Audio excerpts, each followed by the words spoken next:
the owner of the who again gave a supplementary question to my ministry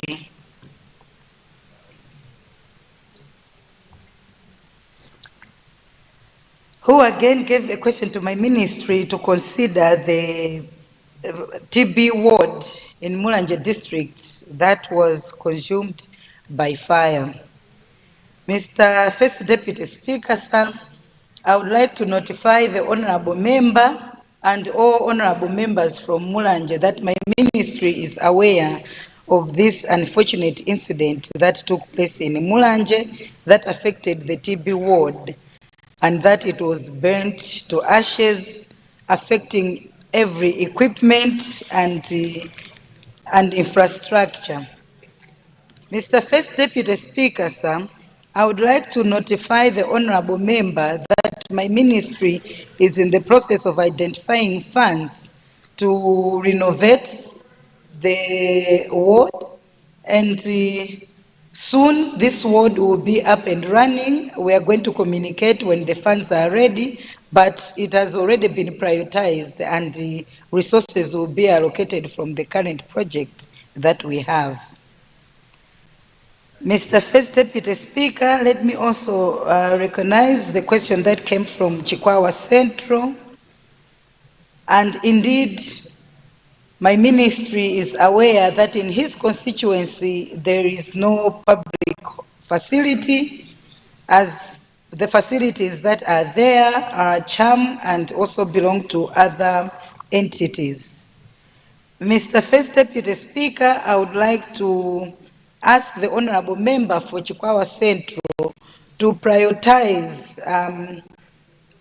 the health center under CDF, whilst my ministry is also actively looking for resources that can support people from Chikwawa Central with a public facility.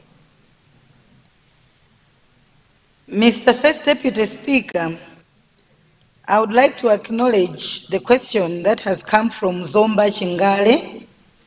Indeed, the Honorable Minister has been to Mambo Health Center. It is located very far from Zomba City, and indeed there was an ambulance that was allocated, which later on was withdrawn from the facility. I would like to assure the people of Zomba Chingale and surrounding Mambo Health Center that my ministry has taken note of this request, and we are going to work with the district council to ensure that Mambo Health Center is allocated the ambulance that used to be there. In the event that the ambulance is not in good condition, we will still work and coordinate with the district council to ensure that this is fixed and it is allocated to the people of Zomba Chingale at Mambo Health Center. Thank you, Mr. First Deputy Speaker. Thank you. I now recognize the good people of Mangochi Municipal for a supplementary question.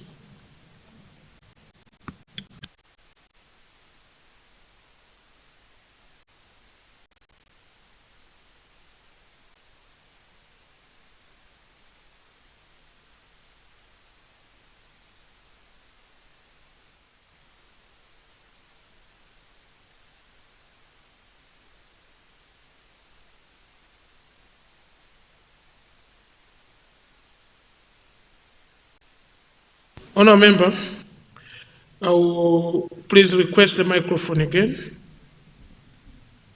Thank you. You have the floor. Thank you, Mr. First Deputy Speaker, sir, for giving this opportunity to the people of Mangochi Municipal to ask a supplementary question. Through you, I would like to ask the able Minister of Health to consider construction of more wards at Mangochi Maternity Wing. The capacity of the hospital is that it has 129 beds, but currently it is admitting more than 500 patients. And the capacity of the hospital is that is ready to receive about 20 babies per day, but currently we get on average about 50 babies every 24 hours. It is in this regard that if we can construct more wards, we are going to achieve the safe motherhood that the president... Honourable Member, Parliament is an international house. It's being listened to. Are you committing the statistics you have just shared with us to be the realistic statistics of Mangochi? Yes, First Deputy Speaker, sir. 50 babies every 24 hours.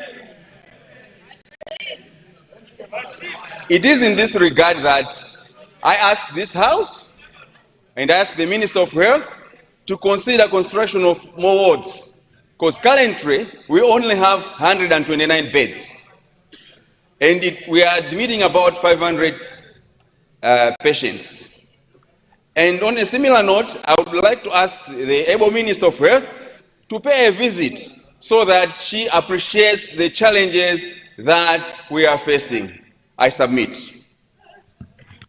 Thank you, Honourable Member. Let me jump to Lilongwe City, Lumbazi constituency.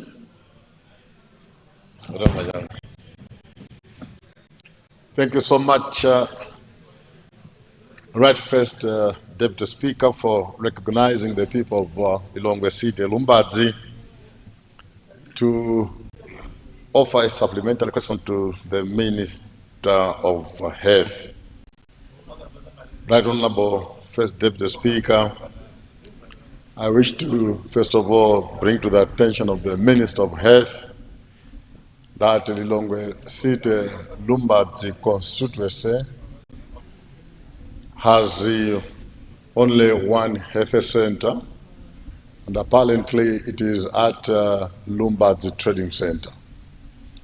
Lumbazi Trading Center is at the farthest end of the constituency,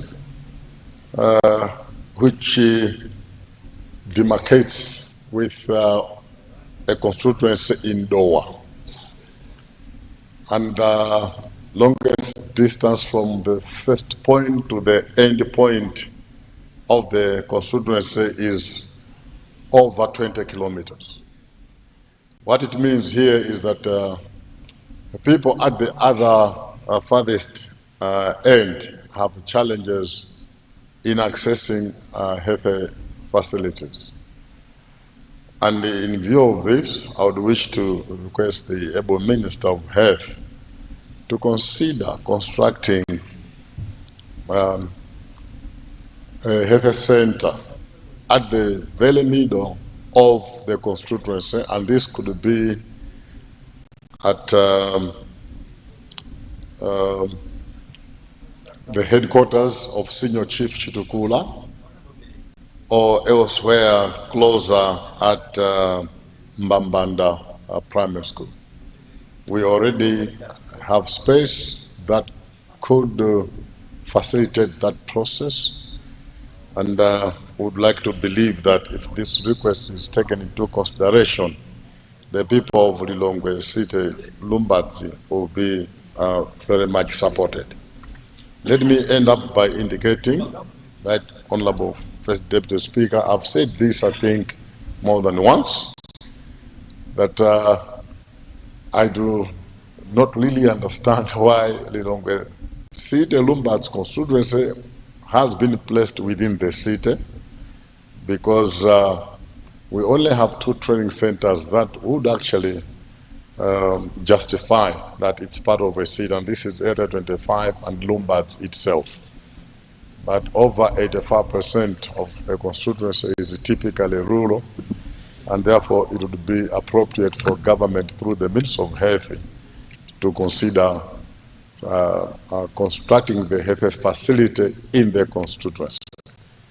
I submit, Right Honorable First Deputy Speaker, and thank you once more for granting us an opportunity to submit the question. Thank you.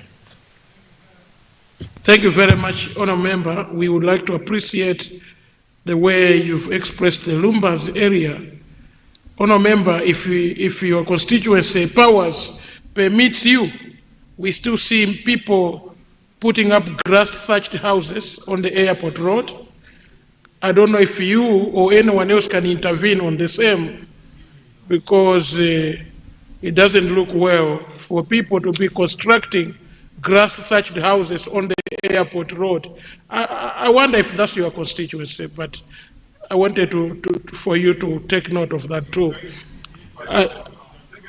I will now go to Honourable Member from Kota Kota Liwalazi for a supplementary question. Kota Kota Liwalazi.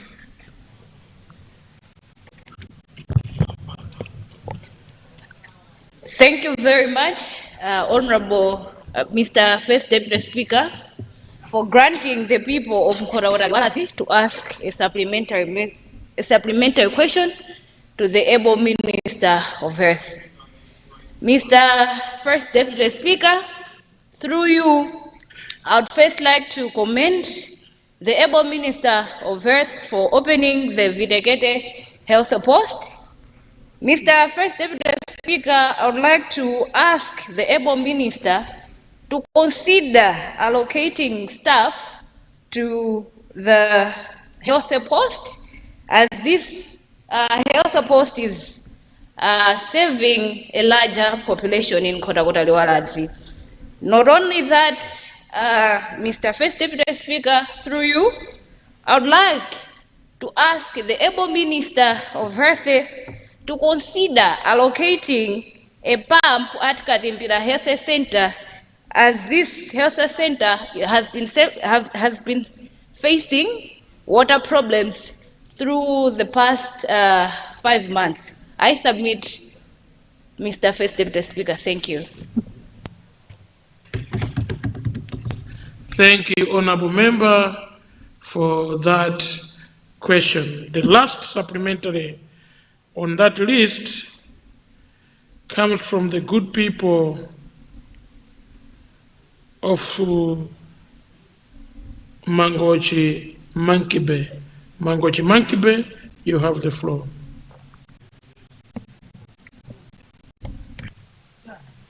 Which one is it? Mangochi Mankibe, you have just removed yourself from the system. Please request for the floor again.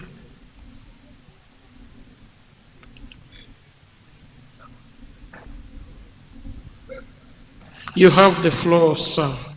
Thank you, Mr. Deputy Speaker, for granting the people of Mangochi Mankibe to ask a supplementary question. Mine is just in advance of Mangochi Municipal. I would like to ask Honorable Minister to consider upgrading the Mangochi District Hospital to a full central hospital. The Honorable Minister would like to appreciate that Mangochi District Hospital currently treats more patients than Zomba Central Hospital, and Mangochi District Council services a population in excess of 1.5 million people. I would like the ministry to consider, especially with assisting with expertise, also equipment support, and health funding to upgrade this hospital to a full central hospital. Thank you, Honorable Speaker.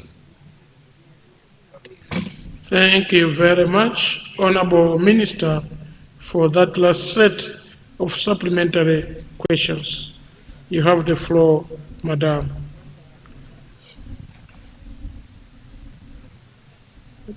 Please request again.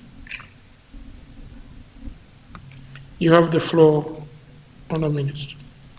Thank you so much, Mr. First Deputy Speaker. And through you, let me thank the Honorable Member for Mangochi Municipal, who is asking my ministry to consider construction of more wards at the district the district health hospital maternity, which currently has 129 beds. But we've also learned that within 24 hours, 30 babies are being born. It means the hospital is overburdened and the need for more wards cannot be overemphasized. Mr. First Deputy Speaker, I have visited Mangochi District Hospital before, and I agree that Mangochi District Hospital is overburdened. And my ministry is making all necessary support to ensure that resources are identified that we can assist in decongesting Mangochi District Hospital. And meanwhile, we'll still leverage on the resources under CDF to increase the wards at the district hospital, whilst my ministry is working hard to ensure that we identify more resources. I would also like to thank the honorable member for Lilongwe Site Lumbazi,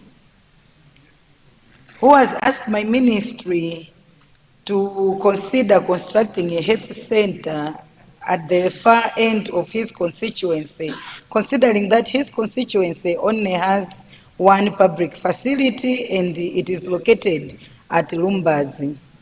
My ministry has taken note of this request. I would like to advise the honorable member if this health center can be included at district council level, where we can capitalize on the funds allocated to the CDF. I would also like to thank the honorable member for Nkota Liwalazi. Indeed, in Nkota Liwalazi, Vilekeke Health Post was opened, and at the moment requires more staff. I would like to advise honorable member for Nkota Liwalazi to liaise with the district commissioner for Nkota, as currently staffing health centers at district level is under the Ministry of Local Government through the DCs, whilst at the same time my ministry will ensure to provide a hand to make sure that this happens and the Vilekeke Health Post is allocated staff. In the same vein, I'm thanking the honorable member for Mangochi Mankibe. This supplementary question is coming for the second time, where my ministry is being asked to consider upgrading Mangochi District Hospital to a central hospital. I understand the need, as I already mentioned that I've been at Mangochi District Hospital. I've seen the need, I've seen the congestion that is there, I've seen how it is catering for a lot of health centers and other district hospitals. And I would like to advise the honorable member to properly provide this question so that we can provide a proper and tangible response that would help the people of Mangochi moving forward, it's not just a matter of upgrading to a central hospital. A central hospital has its own requirements. So there's going to be a lot of assessments that will need to be conducted if indeed Mangochi District Hospital can be a central hospital, and how best my ministry can support to ensure that services at Mangochi District Hospital have been upgraded. I thank you, Mr. First Deputy Speaker. Thank you very much, honourable members. That marks the end of questions to the Honourable Minister of Health.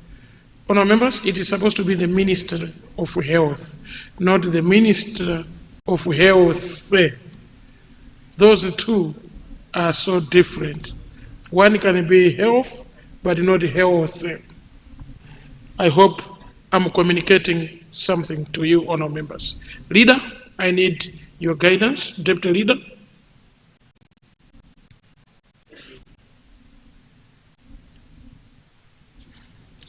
Yes, you have the floor, sir. Thank you very much, Honorable First Deputy Speaker, sir. At this juncture, may I move a motion that now we tackle matter of urgent public importance under Standing Order 14, numeral 1, which is from Honorable Nzimba West. I beg to move, Honorable First Deputy Speaker, sir. Thank you very much, honorable members. We have a motion. The motion is to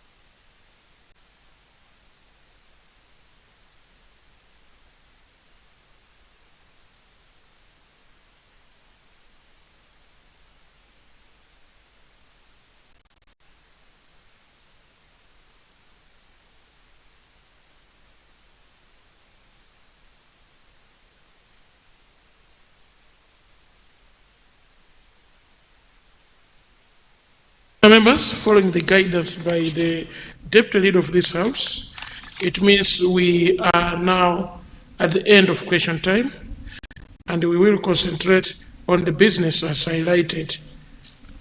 Table. Matter of urgent public importance, under Standing Order 14, the honourable member from Nzimba West to raise a matter of urgent public importance. Honourable member from Nzimba West, you have the floor. First Deputy Speaker, just to confirm, if really I have 10 minutes to explain on the matter, is it?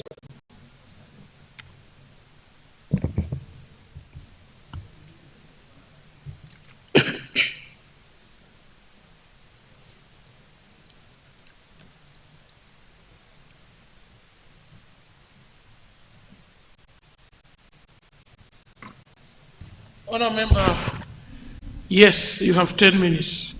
But Thank if you want to do justice to time, yes, it will be welcomed. Thank you very much. Thank you very much, First Deputy Speaker. First Deputy Speaker, Nzimba West constituency lies along the Vaza Marsh Game Reserve. The game reserve is being managed under a TFCA agreement, which is bilateral between the governments of Malawi and Zambia. Honorable Speaker, amongst the objectives of enacting the transfrontier arrangement between the two governments around 2015 was to allow the animals to move freely between these two countries. The issue I'm raising today is that this right is enjoyed to the maximum and beyond.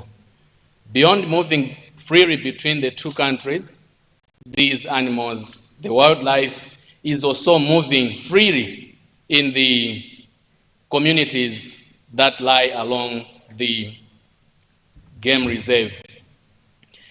Honorable Speaker, around 2015, about 80 kilometers on the Malawi side was fenced with the funding from KfW and the German government.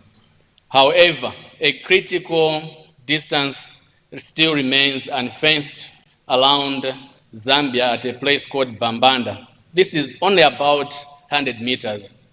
The animals, in this case, the elephants, are coming through this area and moves a distance of no less than 25 kilometers along the fenced side of Malawi to come and enjoy our crops, to come and interfere with life.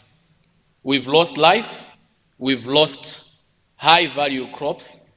As we speak today, there are farmers like Mr. Titus Chipeta, Mr. Yota Mulukwai, who, after having lost in other enterprises, thought of venturing into horticulture production.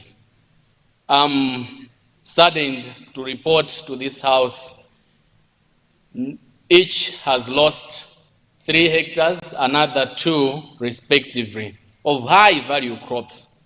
Their hope is lost. What's left for them for now would have been a possibility of receiving some sort of compensation. Unfortunately, the Wildlife Act does not allow us to do that currently. First Deputy Speaker, in the submission of the people of Mzimba West, we are asking if government, through the relevant ministry responsible for the wildlife, could quickly move in to intervene and support us to rescue the little that is remaining in the fields. Not only, Honorable Speaker, the people of Mzimba West would also want to submit the lessons that we have learned since 2015 with this transfrontier arrangement. Yes, no single blueprint can resolve all the human-wildlife conflict that there is. We also want to register that in our own learning, we have learned that if we are to progress and sustain the gains that we have so far from the game reserve, we need to work with the community. Unfortunately, First Deputy Speaker, the community with these losses is losing hope. And as fields are going, frustrations are growing. We are losing the very investment that we have made into these communities for them to actually work with those responsible for the management. First Deputy Speaker, I want to end our submission with a call to consider the revision of our laws, especially where it bars the government and relevant institutions to make compensations to those that have lost either their beloved ones or their enterprises. Our submission, First Deputy Speaker, is that we can learn from other countries and think innovatively around how we can compensate for these losses. Indeed, the people that are dying after getting trampled by these elephants, like the recent death in GVH Tomasi and Atia Mperembe, is not just a statistic for us. We hope the government and this House will be of help to support us overcome this that has otherwise disturbed us quite a lot. I would have gone on to also look at the previous case that we're discussing of the suicides that we reported here. Some of them are connected to these losses, and we can't keep watching.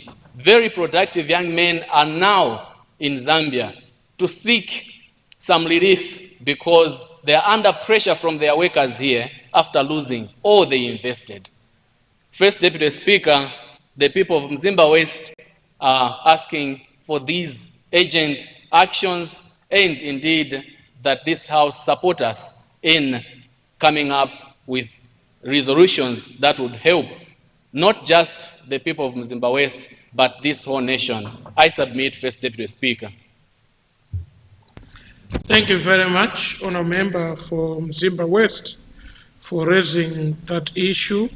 Understanding Order 14, Honourable Members, understanding order that has been used, a matter of urgent importance, the House is allowed to bring in debate for 5 minutes each on the subject matter.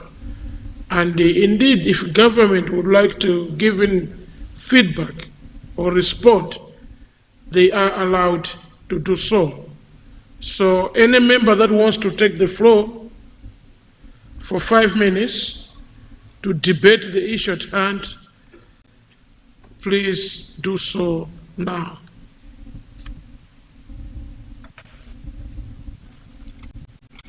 Please request a microphone.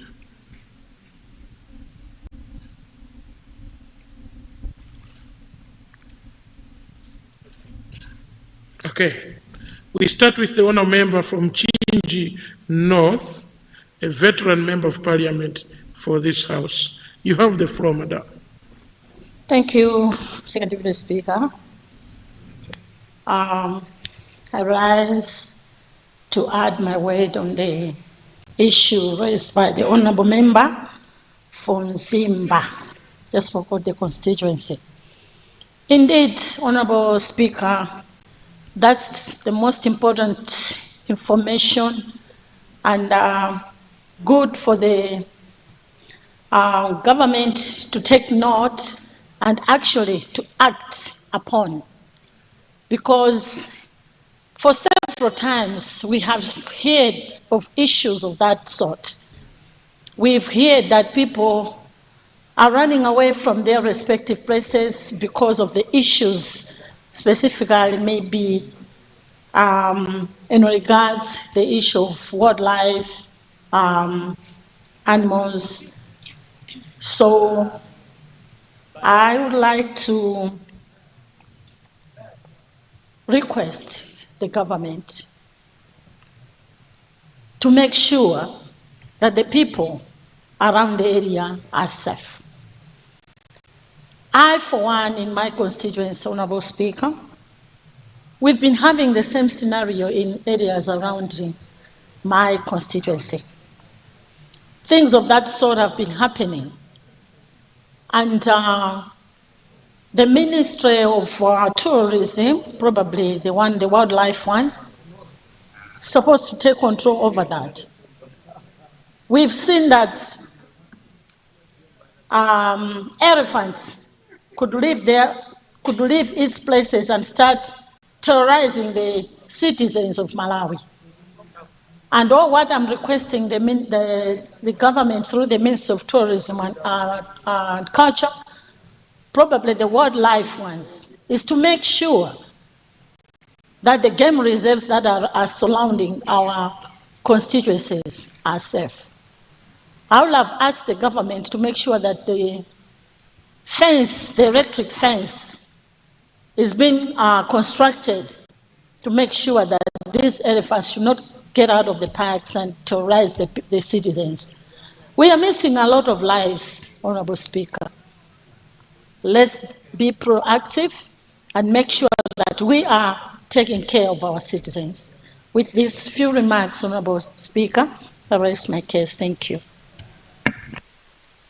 Thank you very much. Then I recognize the honour member for Kota Liwalazi.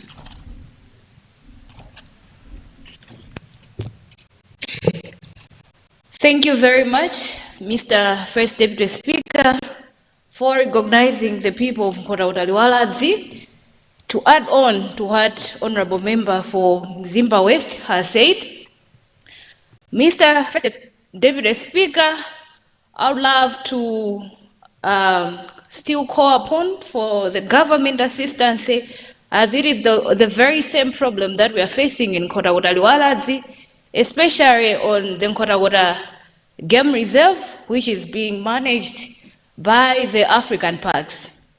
Mr. First Deputy Speaker, Kota Game Reserve, it's well fenced, but we are still facing the very same challenge, as most of the people who are being affected by the wild animals are not being compensated. Mr. First Deputy Speaker, I still call upon for your assistance and also for other honorable members to join us, that maybe we may change and look into the act that protect the wild animals, but also we should also look up to protecting the people who are also being affected by these wild animals. I submit, Mr. First Deputy Speaker. Thank you. Thank you very much, Honourable Member. You know the rules of this House do allow you to present an amendment as a private member. So at any given time, you and the Honourable Member for Mzimba West are ready. Please consult Secretariat. We have capable Secretariat that will support in formulating a motion up to the processes of formulating or amending a specific act. I will now recognize the Honourable Member for Mulanje Southeast. Mulanje Southeast, you have the floor.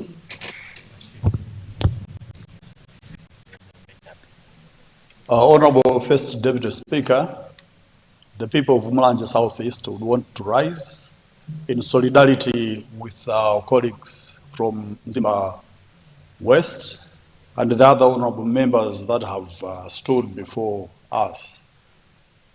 First Deputy Speaker, living with nature can at times be difficult. And the scenarios that our colleagues have presented just highlights the type of challenges that are there when you have to live in harmony with nature.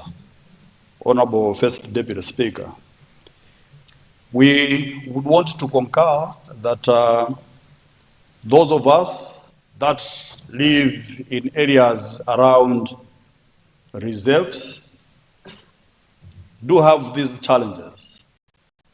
And usually these challenges are coming about at times because of the lack of livelihoods amongst our own people, First Deputy Speaker. And it is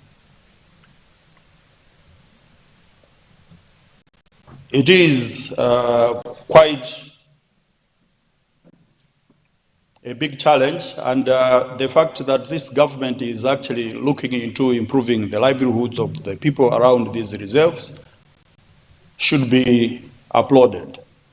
First Deputy Speaker, we have got the Mulanje Massif, where we have got cedar that is protected, but because of lack of livelihoods, for example, in our area, from time to time, people tend to encroach into this massif to take out the cedars, and we would want to ask government that as they consider the issue that has been raised by our colleagues from Mzimba West, they should also consider improving the livelihoods of the people in Mulanje Southeast constituency. First Deputy Speaker, we submit. Thank you. Thank you. The list also contains the people of Mchinji South. Mchinji South, you have the floor for 5 minutes.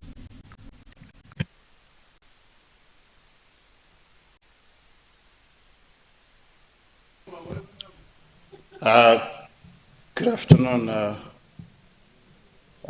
First Deputy Speaker, and thank you so much for recognizing the people from Mchinji South to also contribute on the matter of urgency brought in the House by the Honourable Member from Mzimba West.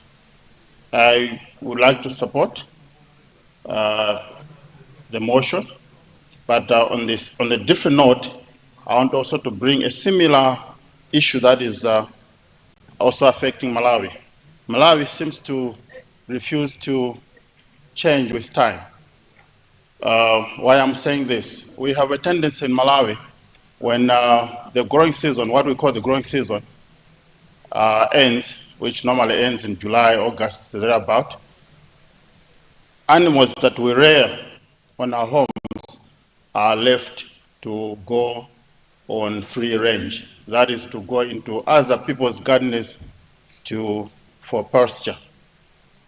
Honourable Speaker, you agree with me that we are encouraging our farmers to do irrigation farming, which is done after the rain season. But then if we let our animals to go scot-free and feed into other people's family, this will not actually happen.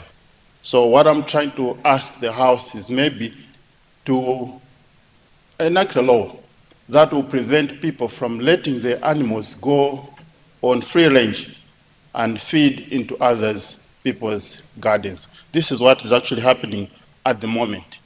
When the season is out, when the season is over, what we call it anyway, we leave our animals to go free and eat into feed into other people's gardens. So I simply wanted to echo the same issue that Mzimba brought in, but also to extend it to the animals that we rear in our respective homes. With these remarks, Honorable First Deputy Speaker, let me sit down. Thank you. Thank you. I recognize the Honorable Member for Chikwawa Central West, and then the last one on that will be Salima North.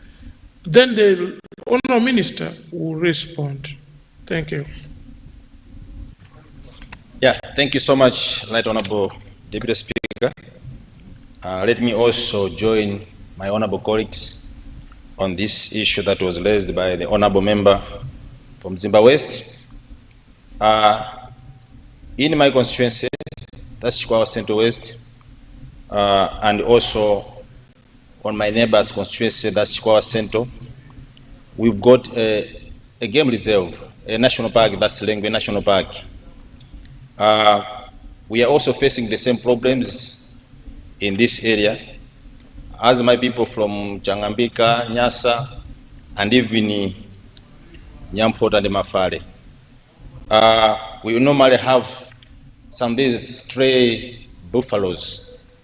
Most of the times they injure people, and sometimes death is being reported from these scenes. But what bothers us most, Right Honorable Speaker, is that there are no compensations that are given to these victims that suffer from these injuries and accidents. But when our people are caught inside the game reserves, maybe for fetching some firewood, they get arrested, and some of them they are sent to prisons. So this is our concern, Right Honorable Speaker, that sometimes these officers from the game reserves or the national parks, it seems that they value so much animals than human beings. We understand that these establishments were done in good faith and they are of good value to our country, but we cannot run away from the fact that before these game reserves were established, there were people there, and they were the owners of that land. And now you find that with the population growth of our people, it seems that there is a problem of farmland.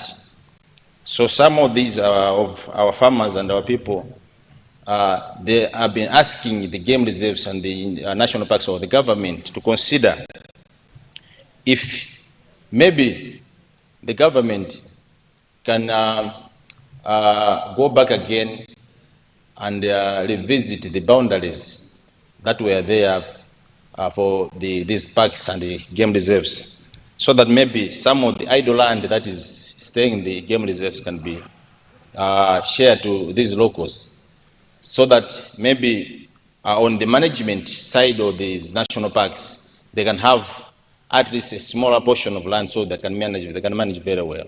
Because as we are talking now, they have got a vast land that is idle. There's no electric fence that can protect people from these wild animals. So it is our plea in our constituency that maybe if the government can consider revisiting these boundaries so that these national parks can have good land that they can manage well and protect civilians from being injured by these animals. I think my constituency will be very grateful for that. I submit, Right Honorable Speaker. Thank you. Thank you. Can I plead with the next honour member to only do 2 minutes so we can allow the minister to respond? Then I will consider the point of order after the honour member for Salima North. Thank you very much, Mr. First Deputy Speaker, for recognizing the people of Salima North to add a word on the concerns raised by our colleague. Mr. First Deputy Speaker, I'm coming from the lake shore of Malawi, that's Salima North, where we have the famous Mbenje Island, where people do go fishing, and other parts where we also do fishing as well as living our everyday life. What my honorable members said, that there is need for an oversight look on the issues that are affecting the wild animals. Mr. Speaker, this is one of also the issues that is happening in Salima North. In Salima North, we have a problem with crocodiles along Chilua and Lake Malawi. We call it Mwera village. So sometimes the crocodile would come and take one of our people, and then we respond by calling on the forestry officers to come and take that out. And once it's taken out or it misses, then nothing is done. So I would like to ask this Honorable House, when the Minister will be taking responses to this, to consider some of these protected areas like Lake Malawi to be patrolled, and at least these rangers to at least move around frequently in these prone areas so that they can also eliminate some dangers like this. I'm saying this, it is looking like lighter, but it becomes so heavy when we have lost a life on something that we could prevent. So that's what I'm proposing, Mr. Speaker, that we have that access to save before we cause the damage. I submit, Mr. Speaker. Thank you. I see a point of order from the owner of the motion. What has gone out of order? Or do you have something to add to your question? Thank you very much, First Deputy Speaker. I was rising on a point of order. Is it in order that as we're discussing here, I've just gotten a note from the members in the gallery that a hyena is enjoying goats in my own village right now, daylight. Honorable Speaker, that is being considered. I thought I should just add weight, I think, on one small issue, but very significant. The response time for our rangers from the main camp to the site where the damages are occurring is too long, for a simple reason that the road is very bad that lies along the wire. As we're getting the response and the intervention, I thought that should be considered. Thank you very much, First Deputy Speaker. Thank you. I will ask the line minister to come in, and then we will take the last point of order if we end up with time, from the honour member for Chikwawa West. Honour Minister, line minister, you have the floor. Honour Minister of Industry.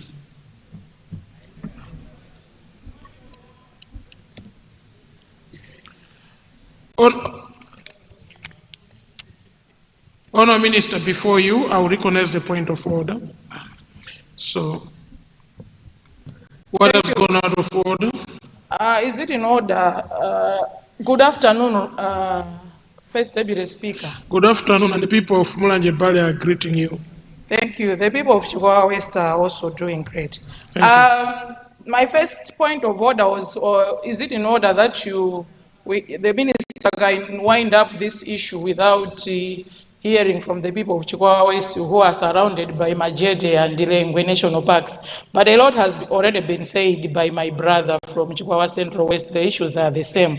But the second one is on the minister who is supposed to respond to us. His gadget indicates Honorable George Partridge. So I wanted maybe if that can be checked by the ICT people. It shows Honorable George Partridge. So Honorable George Partridge is not in this chamber. Thank you. Thank you very much.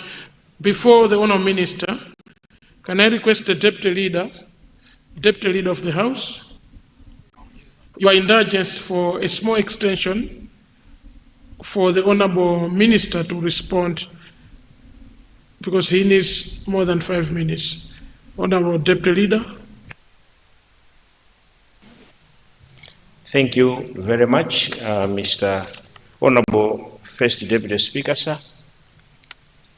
I beg to move that we extend time to enable the Minister of Business and Industrialization respond to the questions that have come from the floor.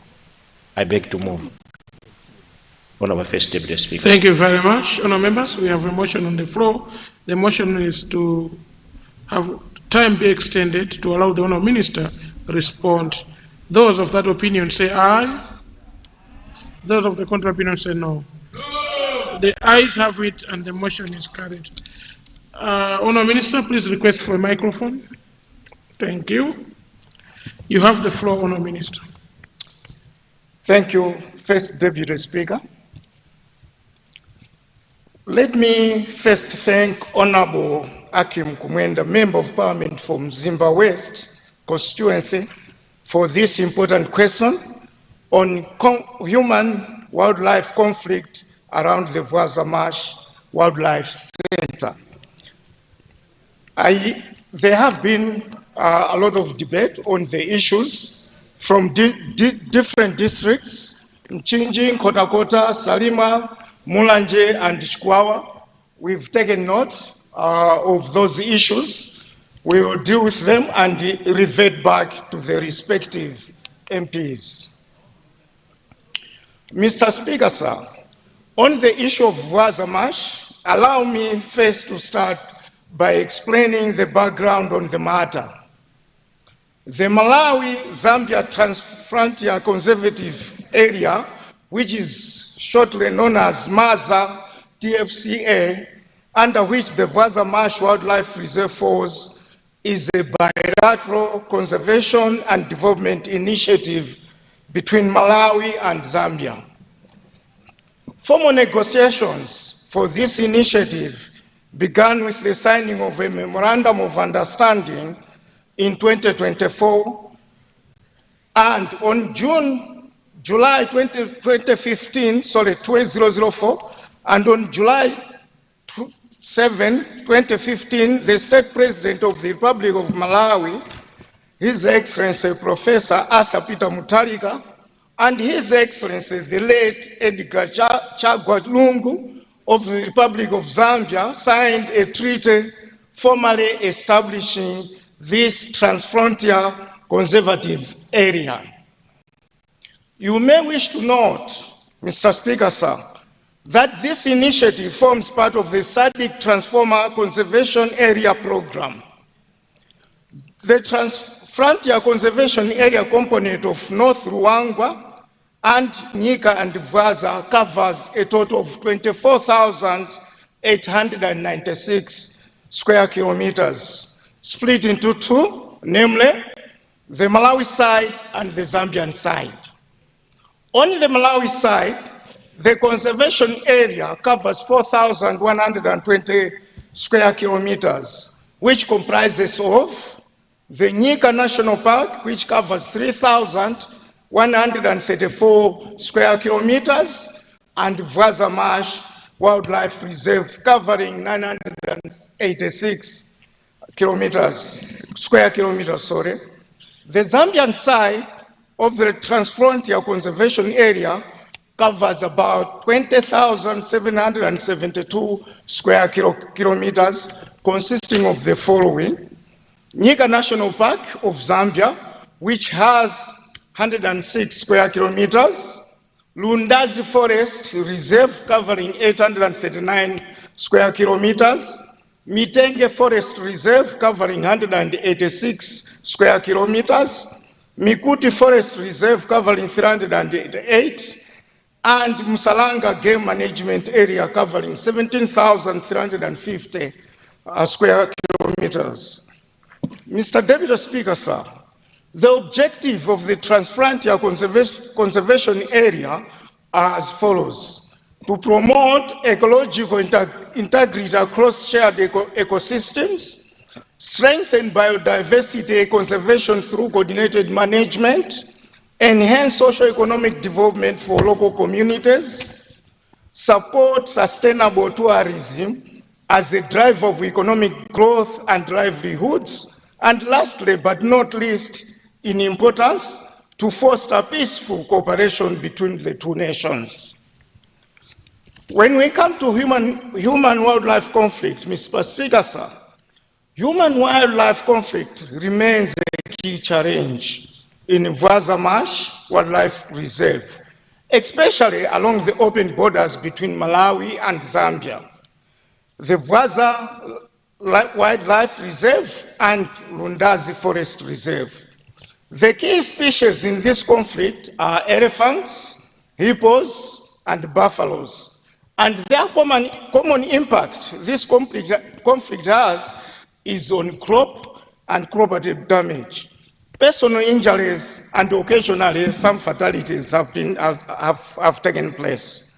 Mr. Speaker, sir, there are several factors contributing to this human-wildlife conflict along borders areas of Malawi and Zambia, but the major ones are as follows: the open long stretch Malawi-Zambia border, enabling elephants movement between protected areas; secondly, absence of buffer zones between community settlements and protected areas. People are further opening farms along the boundaries, which are attracting elephants for scalent crops such as bananas, sugar canes, and tomatoes. Lastly, human population growth is increasing interface with wildlife on new open farmlands. What are the interventions that government have implemented? Mr. Deputy Speaker, sir, there are interventions being implemented to reduce this conflict between humans and wildlife. These interventions are being implemented in Zimba West and the Lumpi West constituencies, and they include the following. First, between 2021 and 2023, there was a construction of an 80-kilometer-long solar-powered electric fence with a funding of euro 1.5 million around Vwaza. This was a government project with financial support from German government and Peace Parks Foundation. This reduced cases of human-wildlife conflict in the mainland around Vwaza Marsh by about 80%. Between 2023 and 2025, there was construction of Nyika Vwaza Gravity Piped Water Scheme with euro 4.6 million. This is a scheme that is currently providing potable water to 18,000 people in border areas on Nyika and Vwaza, including Zimba West and Lumpi West constituencies, to reduce competition for water between animals and bordering communities. The water project will be expanded to areas like Kabira, Sanjiriheni, and Bulunji this year, and is expected to benefit 33,000 people by 2025. Between 2025 and going forward to 2028, there is a human-wildlife cohabitation project with euro 1.2 million through SADC Transfrontier Conservation Area Initiative. This initiative is aimed at strengthening human-wildlife mitigation measures around Vaza through the following. Provision of alternative value chains with high-value crops not targeted by elephants such as chili and honey production. The project also links farmers in the value chains with off-takers, markets of those crops that will be grown by the value chain farmers. This work is currently in progress. Another thing is equipping and training farmers with chili blasting bombs that are effective in driving elephants away. The work is also again in progress. There is then the installation of modern alarm systems called ADIAS to alert communities of the intruding elephants and chasing the elephants with annoying sounds and light. By October 2026, this will be completed. This will be installed along the boundary of Vaza, Malawi, and Lunda's Forest Reserve in Zambia. The beneficiaries of this technology will include Zaro and Zorokera areas. Rolling out a grievance redress mechanism to guide in reporting and resolving grievances around Nyika and Vaza is also another area of intervention which is in progress. Between 2025 and 2029, there is a project where they will connect landscapes with livelihoods project supported by European Union, Nature Africa for about 4 million euros. This project is jointly being implemented by Peace Parks Foundation and Frankfurt Zoological Society in Malawi and Zambia. This initiative involves the following: collaring elephants with satellite collars to track and monitor elephants' movements for rapid response systems by October 2026. Secondly, providing farmers with alternative high crops not palatable to elephants, such as chilies, and seeking organized markets, as I've already mentioned, of off-takers for the farmers. This work is already in progress. Equipping and training farmers with extra mitigation techniques, including low-cost fences, smear fences around farms, and chili blasting techniques. This again is work in progress. Another area is grading of peripheral roads along Vaza in the 2 constituencies to improve on rapid response units driving elephants back to the forest and reserve. This is between July and August. Let me talk about the latest crop damage and field inspections that have been conducted. Inspections are usually carried out to determine the extent of the damage by the wild animals to crops and human life. The inspection carried out on 30 June 2026 in Chisamba area reviewed the following damages. There were some damages in tomatoes, mustard, bananas, and sugarcane. This House is invited to note that most elephant movements occurred post-harvest and being attracted to smiley and scarlet crops. However, there have been no recent reports of extensive damage to crops covering many hectares. Let me talk about death-related claims. Mr. Speaker, sir, I wish to report that from the records and information that the ministry has, no deaths have recorded in 2026 due to elephants or other wildlife around Vaza Marsh Wildlife Reserve. We have no police or wildlife reserve records linking suicides to crop raids.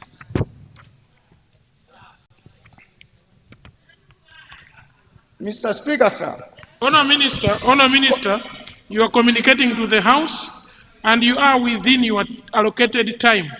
Thank you. This House follows our own standing orders, and our own standing orders, if you go to standing order 190, which directs us of how many minutes a minister can respond, you are allocated 20 minutes to respond. You have so far used 11 minutes. So you still have 9 minutes to do your job. Honourable Minister, please, you have the floor. Continue responding. You are within the law. Thank you very much.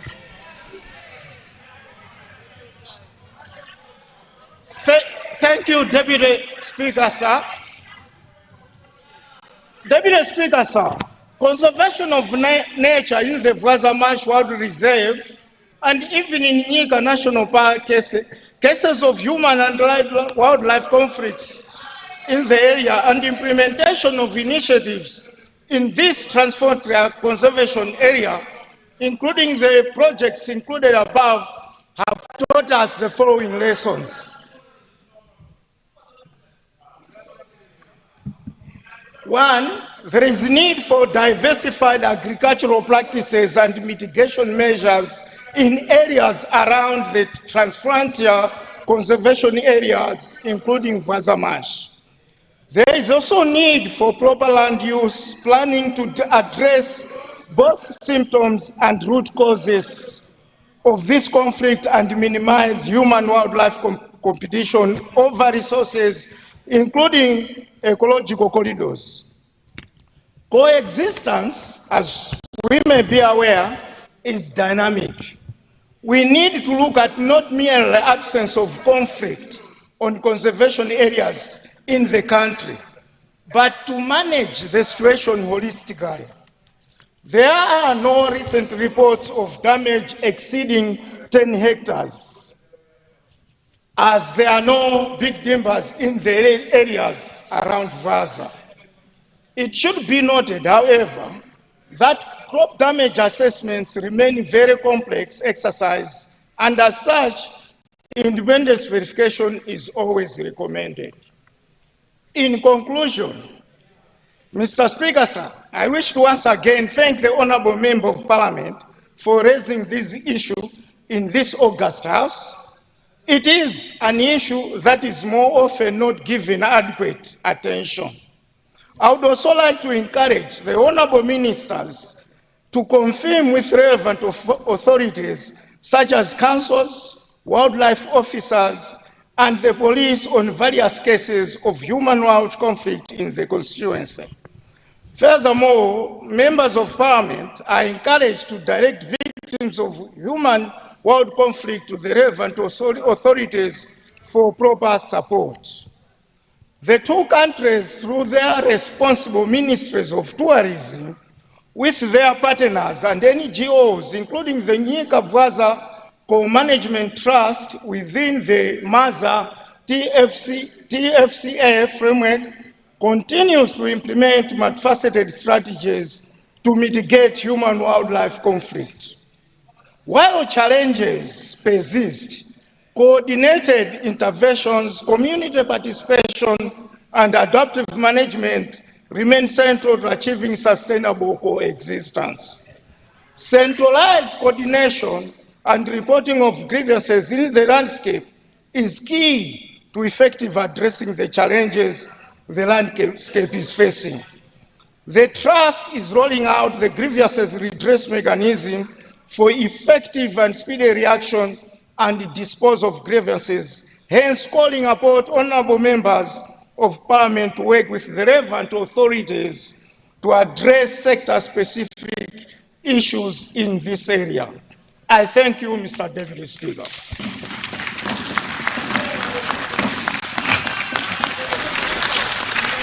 Thank you very much. Thank you very much. Honourable Minister, you have elaborated on the issues that were raised. Honourable members, it is 12:46. I therefore adjourn proceedings, or suspend, sorry.